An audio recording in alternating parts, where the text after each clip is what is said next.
تو کیا وجہ ہے کہ وہ اپنے بیوی بچوں کو ساتھ لے کر صرف چلے گئے؟ خاندان کے کچھ افراد تھے جن میں بیوی بچے زیادہ تھے، عورتیں زیادہ تھیں، ان کو لے کر چلے اور پھر راستے میں مطلب وہ شہید ہو گئے۔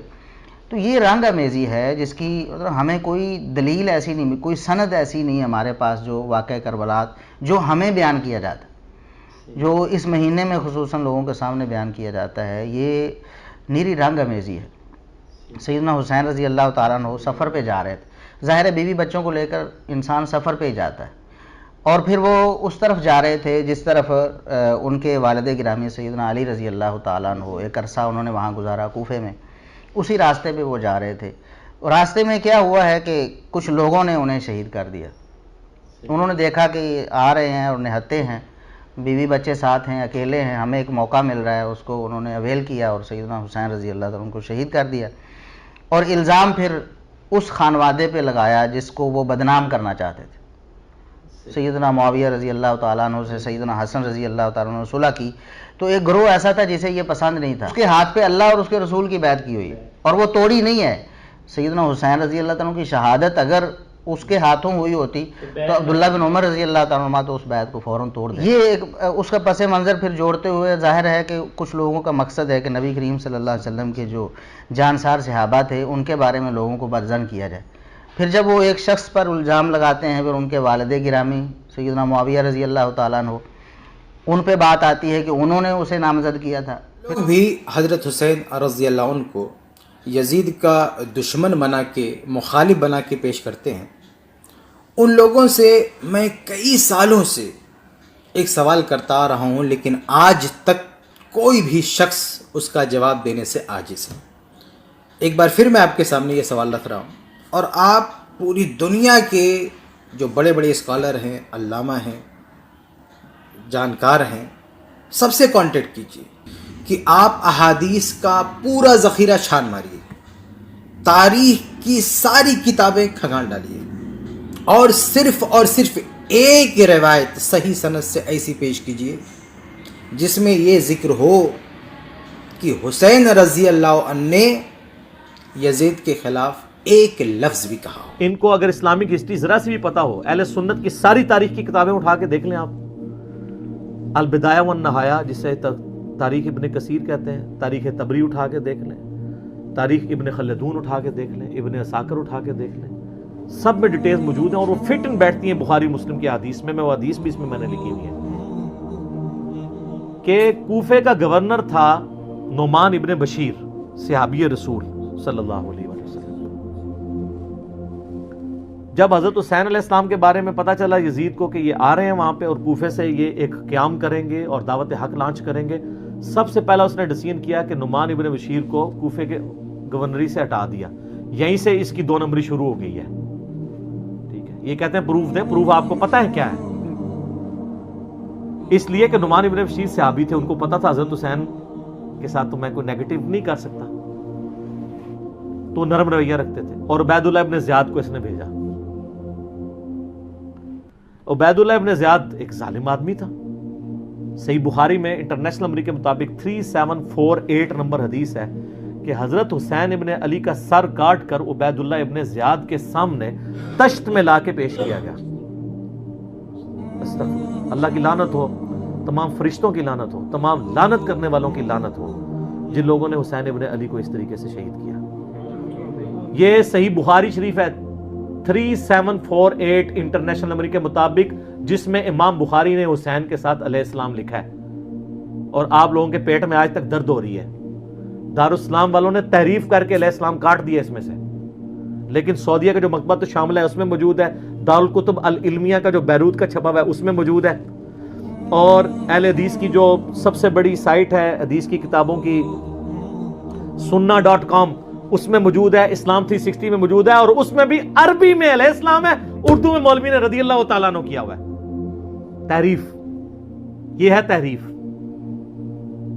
تو سر جب آپ چوری کریں گے نا اتنی سی بھی، تو اللہ نے ایک بلا آپ پہ چھوڑی ہوئی ہے، جو مولانا شریف کو بخاری شریف سے باہر نکال کے پھینکتی ہے اور لوگوں کو بتاتی ہے یہ بخاری شریف ہے اور یہ مولانا شریف ہے۔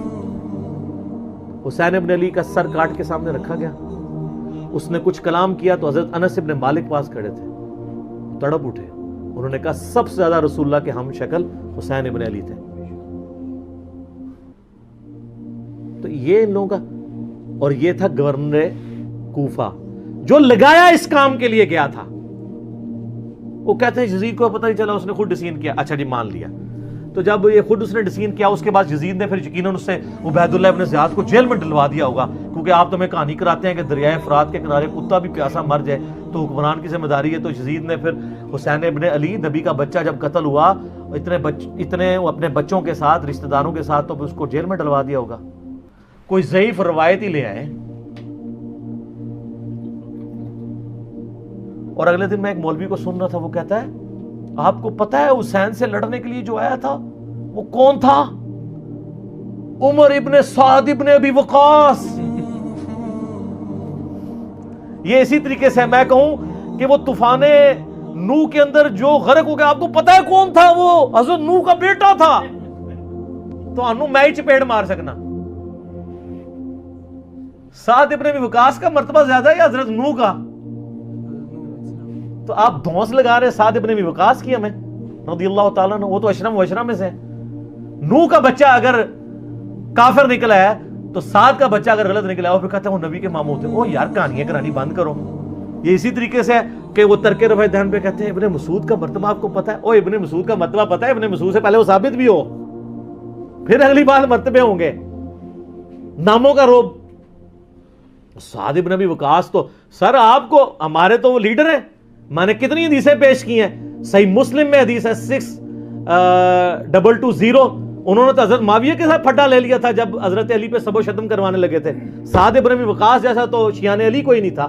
آپ ہمیں بتا رہے ہیں اس کا بیٹا تھا. اس کے بیٹے کے کرتوت بھی صحیح مسلم میں موجود ہیں. وہ ابے کو سب سے زیادہ پتا ہوتا ہے نا میرا بچہ کیا ہے. ابھی تو کربلا ہوا نہیں ہوا تھا. صحیح مسلم اٹھا کے آپ جا کے نا عمر ابن سعد لکھیں اور صحیح مسلم کو سلیکٹ کریں تو حدیث آئے گی کہ حضرت سعد ابن ابی وقاص بیٹھے ہوئے تھے, ان کے سامنے ایک اونٹ سوار آیا. تو ساتھی کہتے ہیں کہ حضرت سعد ابن وقاص نے کہا اے اللہ اس اونٹ سوار کے شر سے میں تیری پناہ میں آتا ہوں. اور جب وہ اترا تو ان کا بیٹا تھا عمر ابن سعد. سعد ابن وقاص تو اپنی زندگی میں اپنے بیٹے کو شیطان کی طرح سمجھتے ہوئے وہ اللہ کے حضور جو ہے وہ پناہ مانگا کرتے تھے. اور دیکھ لیں سعد کی پھر کرامت ویژن دیکھ لیں. اور وہ آگے کہتا ہے ابا جی سارے لوگ خلافت میں, آپ بھی کوئی حصہ لے لیں, کوئی گورنر شورنر بن جائے. شروع تو ہی لالچی سی, اور اسی کو رہ کی لالچ دی تھی. میں بتا رہا ہوں تاریخ اسلام میں جو جو باتیں ہیں نا آل امیہ کی بدماشیوں کو ہائی لائٹ کرتی ہیں, فٹ ان بیٹھتی ہیں بخاری مسلم میں. یہ لشکر لے کے آیا تھا حضرت حسین ابن علی کے خلاف لالچ میں. اس کا اثر کیا ہوا بعد میں؟ تو یہ پورا پلان ہوا تھا. اور اگر کہتے ہیں نہیں یہ حسادی طور پہ ہو گیا تو بعد میں پھر سزا دینی چاہیے تھی, کوئی سزا نہیں دی ہے. الٹا اس کے اوپر آپ کو پتا ہے مدینے والوں نے بیعت توڑ دی تھی یزید کی. حالانکہ وہ پہلے بھی تلوار کے زور پہ لی تھی حضرت معاویہ نے رضی اللہ تعالیٰ عنہ. ہم تو رضی اللہ عنہ ہی کہیں گے, ہماری مجبوری ہے. سانو نبی دا منہ ماردا ہے, تو انو نبی دا منہ نہیں ماردا. تو آج تک یزید دی وکالت کر رہے ہو, لیکن ہم صرف نبی الاسلام کو دیکھنے کی وجہ سے احترام کرتے ہوئے رضی اللہ عنہ کہہ دیتے ہیں. یہ فرق ہے علی کے شیعہ میں اور معاویہ کے شیعہ میں. علی کے شیعہ پھر ایسے ہوتے ہیں, شیعہ پولیٹیکل ٹرم میں. تو اہل مدینہ نے بیعت توڑ دی. جو یہ پیش کرتے ہیں بخاری مسلم سے کہ عبداللہ بن عمر لوگوں کو سمجھاتے تھے یزید کی بیعت نہ توڑو, تو وہ جو جن لوگوں کو سمجھا رہے تھے انہوں نے انجینئر صاحب کی ویڈیوز دیکھ کے بیعت توڑی تھی. وہ کون تھے؟ وہ بریلوی تھے, دیوبندی تھے, اہل حدیث تھے, شیعہ تھے, کون تھے؟ صحابہ اور تابعین تھے جو بیعت توڑ رہے تھے. تو اس سے یہ بھی تو ثابت ہوتا ہے جس طرح آپ کہتے ہیں جی وہ پگڑی پہ مسا ہو جاتا ہے تو پھر جرابوں پہ بھی ہو جائے گا, کیونکہ پگڑی بھی کپڑے کی ہوتی ہے, جرابیں بھی کپڑے کی. تو اس سے پگڑی بھی تو ثابت ہوتی ہے. آپ تو ننگے سر نماز پڑھتے ہیں, آپ تو لال رومال رکھتے ہیں, تو پگڑی بھی تو ثابت ہوتی ہے. تو جو بیعت توڑ رہے تھے وہ کون تھے؟ صحابہ اور تابعین تھے. حضرت ابن عمر ان کو روکتے تھے, اس لیے روکتے تھے کہ ان کو پتا تھا کہ جب یہ بیعت توڑیں گے تو ان کے ساتھ وہی کچھ ہوگا. اور اسی وجہ سے حضرت حسین کو بھی ابن عمر سمجھایا کرتے تھے. میرا یوٹیوب پہ کلپ بھی ہے یہ, جو ایک انہوں نے ایک اور وہ چھوڑی ہوئی ہے نا بات کہ جی وہ حضرت حسین نے 3 شرائط رکھ دی تھی, اتنی بڑی کہانی کرائی ہے. اس کے اوپر میرا کلپ موجود ہے. میں تو اس پہ گھنٹوں زبانی بول سکتا ہوں. تو پھر جب وہ بیعت توڑی ہے تو اس نے مدینے کے اوپر چڑھائی کروا کے واقعہ ہررا ہوا، بخاری مسلم میں درجنوں حدیث ہے، کس طرح قتل و غارت ہوا، عورتوں کی عصمت دری ہوئی، اور پھر ساتھ ہی اس کے بعد خانہ کعبے کے اوپر چڑھائی کی، کیونکہ عبداللہ ابن زبیر بھی نہیں بیعت کر رہے تھے یزید کی، خانہ کعبہ کا غلاف اور ایک دیوار ڈیمیج ہو گئی، پھر یزید مر گیا، تو پھر حضرت ابن زبیر نے کہا تمہارا شیطان مر چکا ہے، واپس جاؤ، پھر وہ واپس گئے، پھر 9 سال تک ابن زبیر نے خلافت قائم کی مکے کے اندر اور مدینے کے اندر۔ حضرت حسین ابن علی کے بعد ان کو خلافت کا ایک موقع ملا۔ تو اس طریقے سے یہ چیزیں بالکل کلیئر ہیں، لیکن وہ بات میں مولانا اسحاق صاحب والی کروں گا کہ بات اس لیے سمجھ نہیں آتی کہ آپ یزید سے شروع کرتے ہیں۔ جب تک آپ بات پیچھے سے شروع نہیں کریں گے آپ کو بات سمجھ نہیں آئے گی۔ اگر آپ 1857 کی جنگ آزادی کو نہیں سمجھیں گے آپ کو 1947 میں 2 قومی نظریہ سمجھ میں نہیں آئے گا،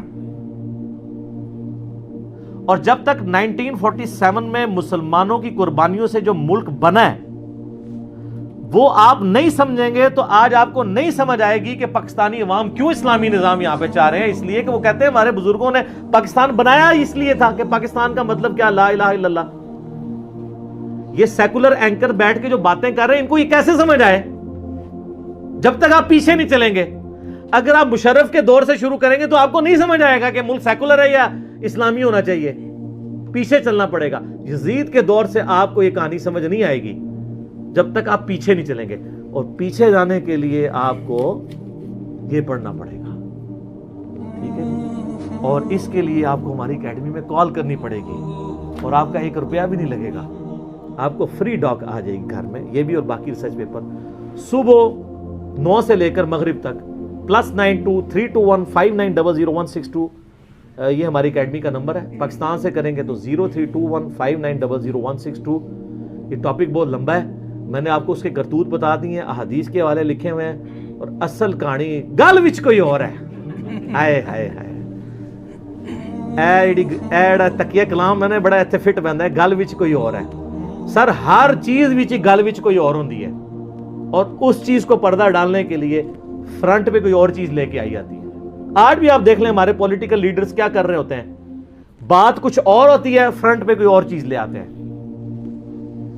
مقصد کسی کو ملائن کرنا ہوتا ہے، فرنٹ پہ کوئی ایک بات لے آتے ہیں، بات کچھ اور ہو جاتی ہے۔ جیسے میں نے آپ کو بتایا کہ الیکشن جیتنے کے لیے ایک نعرہ لگایا گیا جو عمران خان یہودیوں کا ایجنٹ۔ میں نے عمران خان کو ووٹ نہیں ڈالی ہوئی 2018 کے الیکشن کے اندر، 13 میں ڈالی تھی، 18 میں نہیں ڈالی، مجھے سخت سیاسی اختلاف ہے ان کے ساتھ، لیکن خدا کے لیے آپ اس طرح شخصیت کو تو ملائن نہیں کر سکتے۔ آپ جنرل اسمبلی کے اجلاس کے اندر عمران خان نے جو ہے وہ یہ پھکی کے طور پہ وہاں پہ بات کی ہے کہ اگر 8000 یہودی بھی یوں قید کر دیے جائیں تو آپ سب لوگ سیکھ پا ہو جاؤ گے، اور 80 لاکھ مسلمان قید ہیں، آپ لوگ بول نہیں رہے۔ اس سے بڑی تو بات کو کوئی نہیں کر سکتا تھا نا یہ بنوانے کے لیے، اور اس نے یہودیوں کا نام اس لیے لیا ہے کہ آپ مولانا حضرات کو بھی یقین آ جائے، لیکن آپ دیکھ لیں وہ پھر بھی کہیں گے یہودیوں کا ایجنٹ۔ تو ان سے ہی پوچھیں گے وہ کیا کرے تو آپ کہیں گے وہ ایجنٹ نہیں ہے، تو وہ کہیں گے وہ یہ کرے کہ اپنی جگہ ہمیں بٹھا دیں، تو یہ تو ہونا کوئی نہیں ہے، تو کانسپریسیز چلتی رہیں گی، تو اس کا کوئی اینڈ نہیں ہوتا۔ جو لوگ سچائی ٹروتھ لورز ہوتے ہیں نا ان کو سچائی پسند آتی ہے، اور آپ ٹروتھ لور بننا سیکھیں، یقین کریں آپ کی زندگی آسان ہو جائے گی، ورنہ آپ کڑ کڑ کے مر جائیں گے۔ میں نے اسی لیے شروع ہی میں میری ویڈیوز ریکارڈ ہونے سے پہلے میں نے فرقہ واریت سے توبہ کر لی تھی، کیونکہ میں کڑنا نہیں چاہتا تھا۔ مجھے یار لگا، میں نے کہا یار اس مسئلے میں تو بریلوی ٹھیک کہہ رہے ہیں، تو یہ اہل حدیث یہ کیوں کر رہے ہیں؟ اہل حدیث و دیوبند جو ہیں وہ اقامت شروع ہوتے ہی کھڑے ہو جاتے ہیں، یہ تو قد قامت اصلاح پہ کھڑا ہونا چاہیے، جامع ترمذی 592 نمبر حدیث۔ یہ شیعہ اور بریلوی اس مسئلے میں ٹھیک ہے؟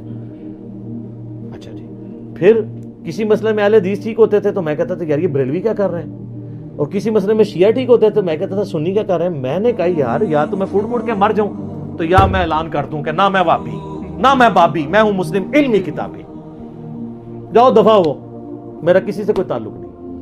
3 طلاقیں دے کے اور 4 تکبیریں پڑھ کے، اور 5 تکبیریں میں صحیح مسلم میں ثابت ہیں، 5 پڑھ کے آپ کو دفنا دیا، ایک مجلس میں 3 طلاقیں دی ہیں فرقہ واریت کو، ورنہ کڑ کڑ کے مر جائیں گے آپ، ٹروتھ لور ہو جائیں۔ آپ دیکھیں ہم بے فکر ہیں، ہمیں کوئی آ کہتا ہے نا وہ دیکھیں نہیں وہ فلاں نے فلاں چیز کر دی ہے، اس سے فلاں فرقے کو نقصان ہو رہا ہے، میں کہتا ہوں جی ہوتا رہے، ان فرقوں نے اسلام کے ساتھ تھوڑا کیا ہے نقصان، تو ہمیں تو کوئی مسئلہ نہیں ہے۔ ہم کہیں گے ٹروتھ کا نقصان نہیں ہونا چاہیے، جہاں کی سچائی کی بات ہوگی ہم سامنے آ کے ڈیفینڈ کریں گے. جنید جمشید سے طارق جمیل صاحب نے بھی ہاتھ اٹھا لیا تھا کہ ان کا ذاتی بیان ہے, میں نے آ کے فرنٹ سے لیڈ کیا. کیوں؟ ٹروتھ لور بنے, آپ کی زندگی میں سکون آ جائے گا, روحانیت آ جائے گی, آپ کو کبھی ٹینشن نہیں ہوگی. اور دوسری چیز جو مولانا اسحاق صاحب اکثر فرمایا کرتے تھے, میں ایگری کرتا ہوں کہ یار کسی بندے کو بھی معصوم نہ سمجھے, ہر بندے سے غلطی ہو سکتی ہے. تو جب غلطی ہو سکتی ہے تو اس سے اس کا مرتبہ ختم نہیں ہوگا, کیونکہ تو اس کی شرشت کے اندر ہے غلطی کرنا. جب سرشت میں غلطی موجود ہے تو اس سے مرتبہ نہیں ختم ہوتا. اگر کسی مسئلے میں کسی بڑے سے بڑے صحابی سے بھی غلطی ہوگی, اس کا مرتبہ نہیں ختم ہو جائے گا. ہمیں فوراً مرتبے کی فکر پڑ جاتی ہے, اس کی وجہ سے ہم غلطی بھی ماننے کے لیے تیار نہیں ہوتے. تو یہ پھر ہو جاتا ہے بت پرستی, اور اسلام بت پرستی کے خلاف ہے, شخصیت پرستی کے خلاف ہے. ٹھیک ہے.